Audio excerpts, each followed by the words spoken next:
Hi friends, मैं Arun Dayma digital academy के अंदर आपका स्वागत करता हूँ। डिजिटल एकेडमी पे मैंने इससे पहले खनिज लवण से पहले मैंने विटामिन, कार्बोहाइड्रेट और वसा के बारे में काफ़ी अच्छे से समझाने की कोशिश की आपको।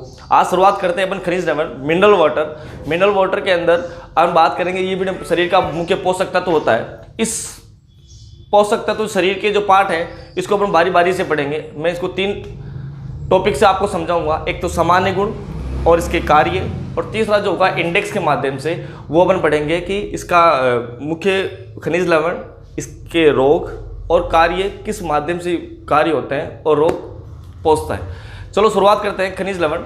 खनिज लवण का सामान्य गुण जो है वो सामान्य गुण एक टॉपिक के माध्यम से मैं समझाता हूं कि सामान्य गुण एक पहला पॉइंट इस सूक्ष्म पोषक तत्व होता है जो वृद्धि और विकास के लिए सहायक होता है। अपने शरीर के अंदर खनिज लवण, मुख्य खनिज लवण जो होता है वो वृद्धि और विकास के लिए सहायक होता है। ये मुख्य पोषक तत्व होता है। सेकंड पॉइंट अपन पढ़ते हैं, ये अकार्बनिक पदार्थ या घटक होता है। अकार्बनिक पदार्थ को अपन घटक भी बोल सकते हैं, जो ऊर्जा के लिए, ऊर्जा तो प्रदान नहीं करता लेकिन अपनी विभिन्न क्रियाओं के लिए बड़ा सहायक होता है। चौथा पॉइंट, लास्ट जो पॉइंट है वो पॉइंट है कि अपने शरीर के अंदर महत्वपूर्ण जो खनिज लवण है वो 24 से 29 अपने शरीर के अंदर होते हैं। 24 से 29 अपने शरीर के अंदर खनिज लवण की उपस्थिति होती है। इसके बाद में मैं सेकंड पॉइंट स्टार्ट करता हूं। जो खनिज लवण के जो कार्य हैं उस कार्य के अंदर पहला जो कार्य है ये उपापचयिक क्रियाओं के लिए सहायक होता है। उपापचयिक क्रिया मेटाबॉलिज्म रिएक्शन होती है, उसके लिए अपने शरीर में सहायक होती है।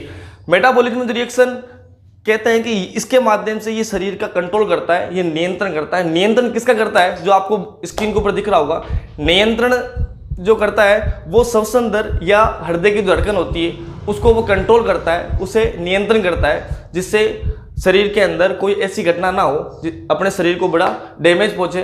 तीसरा पॉइंट जो है वो इंडेक्स के माध्यम से आपको हाईलाइट हो रही है स्क्रीन के ऊपर। इंडेक्स जिसके अंदर अपन पढ़ेंगे मुख्य खनिज लवण और उसके कार्य और रोग। चलो स्टार्ट करते हैं। मुख्य खनिज लवण कौन कौन से अपने शरीर के अंदर जो होते हैं, पहला जो होगा वो होगा कैल्शियम, दूसरा फास्फोरस और तीसरा होगा आपका आयरन और आयोडीन, सोडियम और पोटेशियम। ये मुख्य पोषक तत्व जो होते हैं इसको अपन कार्य से पढ़ेंगे, इसके अपन रोग पढ़ेंगे। पहला अपन डिस्कस करते हैं कैल्शियम और फास्फोरस। इसका जो कार्य जो होता है ये शरीर के अंदर दांतों व हड्डियों के निर्माण के लिए सहायक होता है। मतलब जितनी मजबूत जो चीज होगी उसका जो निर्माण करता है वो कैल्शियम और फास्फोरस तत्व करता है, निर्माण करता है। अस्थि और उपास्थि का निर्माण जो उसको मजबूत करना या जो कार्य करना बनाता है वो इन्हीं के माध्यम से ये बनते हैं। इसके कमी से जो रोग होता है, कैल्शियम और फास्फोरस की कमी से जो रोग अपने शरीर के अंदर होता है वो रिकेट्स, जो मैंने विटामिन में खनिज लवण के अंदर मैंने आपको पढ़ाया होगा, रिकेट्स और ऑस्टियोमिथेसिया रोग होता है। सेकेंड नंबर बात करते हैं जो मुख्य खनिज लवण है वो है आयरन। आयरन जो शरीर के अंदर होता है वो हीमोग्लोबिन का निर्माण करता है। हीमोग्लोबिन का निर्माण करता है। हीमोग्लोबिन क्या है? जो अपने रक्त के अंदर एक महत्वपूर्ण भूमिका निभाता है, जिससे ऑक्सीजन के माध्यम अपने शरीर में पूरा पहुंचता है। और कहते हैं हीमोग्लोबिन से ही रक्त का डिसाइड किया जा सकता है। इसकी कमी से जो रोग होता है, आयरन की कमी से जो रोग होता है, फेरस की कमी से जो रोग होता है वो अरक्ता, एनीमिया होता है। तीसरा जो अपन पढ़ते हैं खनिज लवण वो है आयोडीन। आयोडीन कमी से आपको पता है कि आयोडीन कमी से क्या होता है, एक थायरोक्सिन हार्मोन क्या होता है, संश्लेषण कमी। आयोडीन जो खनिज लवण है इसका जो मेन कार्य जो होता है, महत्वपूर्ण जो कार्य होता है वो थायरोक्सिन हार्मोन का संश्लेषण होता है। और इसकी कमी से जो रोग होता है वो गाइटर और गेंगा रोग होता है, जो आपको अच्छे से पता है। गाइटर और गेंगा रोग, गलकंड जिसे रोग अपन कहते हैं। और थायरोक्सिन आपको मैं बाद में बताऊंगा। इसके बाद में जो है आयोडीन के बाद में अपन बात करते हैं सोडियम और पोटेशियम की। सोडियम और पोटेशियम जो कार्य होता है वो शरीर के अंदर जल को नियंत्रण करता है। सामान्य शरीर का सामान्य जल का जो तापमान हुआ स्थिरता उसको नियंत्रण करता है। इसकी कमी से जो रोग होता है वो होता है उच्च ताप पर संकुचन और पेशीय संकुचन होता है, जिसके माध्यम से अपने शरीर के अंदर ये रोग होता है। जो आपने देखा होगा आयोडीन जो है वो आयोडीन कहाँ से प्राप्त, किसकी कमी से कैसे होता है? आयोडीन आपको पता है थायराइड ग्रंथि अपने गले में होती है। थायराइड ग्रंथि से थायरोक्सिन हार्मोन का निर्माण होता है और थायरोक्सिन हार्मोन का जो संश्लेषण करता है वो आयोडीन करता है।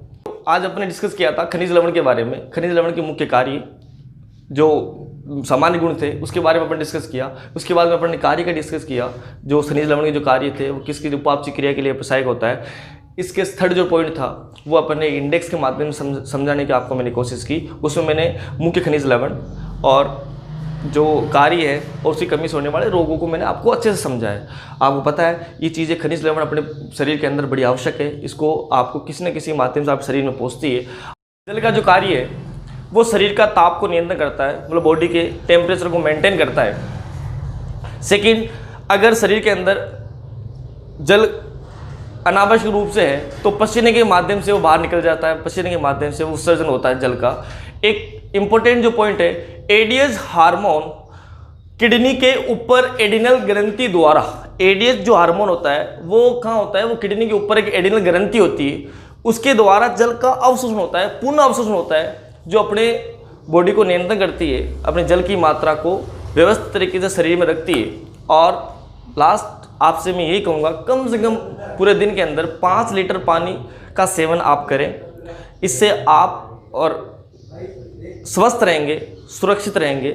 Okay, thank you. Digital academy आपका पुनः धन्यवाद करती है कि आप हमें काफ़ी समय से सराहनीय भूमिका निभा रहे हैं। आपको मेरा वीडियो अच्छा लगा हो तो लाइक सब्सक्राइब करना ना भूलें।